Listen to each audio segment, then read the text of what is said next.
Hey guys, my name is Emily Moore. I am the Director of Children's Youth Ministry at Beach Grove United Methodist Church, and today I am giving the youth lesson on respect. So let's dive right on in. Have you ever had a hard time respecting someone in authority over you? I can remember that I had a teacher in high school that felt I had not earned my respect. He was short tempered, he was rude, and he often showed great dislike towards me and towards my friends. And one day he lost his temper and he yelled at me in front of all my classmates. And even though I did nothing wrong, I was so angry that I just snapped. I treated him exactly how I felt that he should have been treated, by yelling back at him and saying some, quite frankly, hurtful things. Later, I found myself sitting in the principal's office, and she agreed that this teacher was out of line, but it did not excuse my actions. I walked away pretty confused. How could I respect someone who was acting so wrong towards me? And do I even need to? I was a kid, a teenage kid at that. This kind of reminds me of a story in the Bible. Maybe you guys have heard it before, of David and, at the time, King Saul.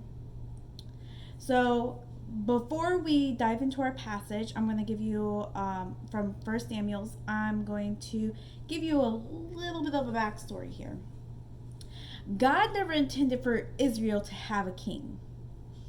But after they begged for one, he, of course, relented. King Saul was chosen by God to lead his people. And things did not end up going so well. Eventually, God appointed Saul's replacement, a shepherd boy by the name of David. It would be many, many, many years before David became king. And in that time, Saul went from David's caregiver to wanting to murder him. And David was forced to live a rough life on the run from his king. And one day, Saul entered a cave not knowing that David is hiding there in the dark. David finally had a chance to kill Saul and take his place as king of Israel. His friends urged him to go through with it, but David does not. And this is why David spared Saul's life. And we're going to read about it here in 1 Samuel chapter 24, verses 8 through 10, New Living Translation. And it says, David came out and shouted after him, "My lord the king!" And when Saul looked around, David bowed low before him. Then he shouted to Saul, "Why do you listen to the people who say I'm trying to harm you? This very day you can see with your own eyes it isn't true. For the Lord placed you at my mercies back there in that cave. Some of my men told me to kill you, but I spared you. For I said I will never harm the king. He is the Lord's anointed one." So to this point, Saul had definitely not earned David's respect. He had lied to him and tried to murder him.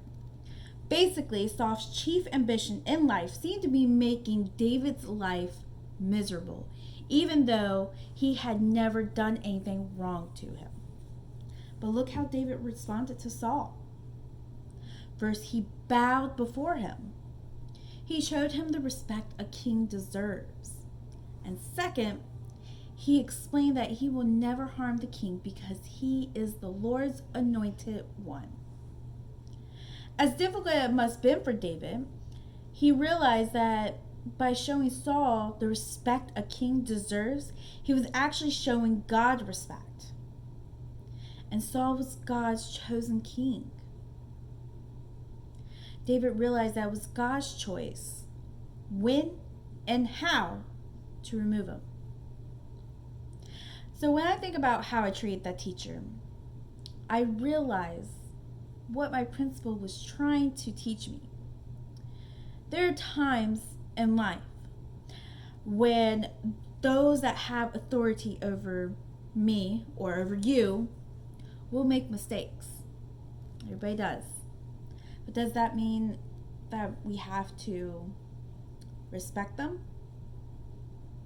Yes. Because God's in control.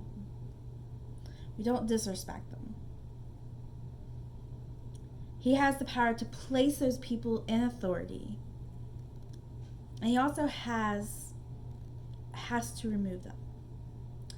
And by showing the restraint and respect, I am honoring God and trusting in his power. I know that's a lot easier said than done. But it is no wonder that David was so incredibly close to God. He understood that respect is not earned, but it's required. So following Jesus requires a tremendous amount of humility. More than anything, it requires faith that God will always support and defend his timing. And that's my lesson for you today, guys. I got some discussion questions. For kind of like, I guess, a follow-up. Talk to me. Talk to a trusted adult. Talk to Pastor Andrew or friend or your family, whoever you feel comfortable with. Do you feel that there is a point that we no longer need to show respect to an authority figure? Why or why not? Why is it so hard to show respect to an authority figure that has not earned it? Is it possible to show respect while standing up for yourself? And how so?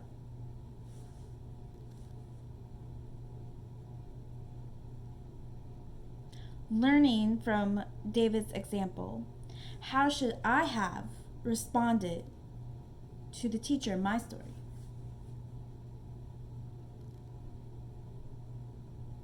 After I realized I had reacted wrongly towards my teacher, what should my next steps should have been?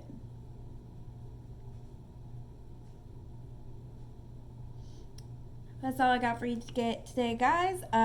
Next week I will be on here, and we will be talking about Mother's Day, because it will be Mother's Day. I'm excited because it's my second official Mother's Day, but I was healing my first Mother's Day, so it's kind of like my first Mother's Day.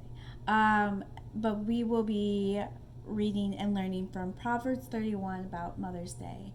Have a great day, and I will talk to you guys next time.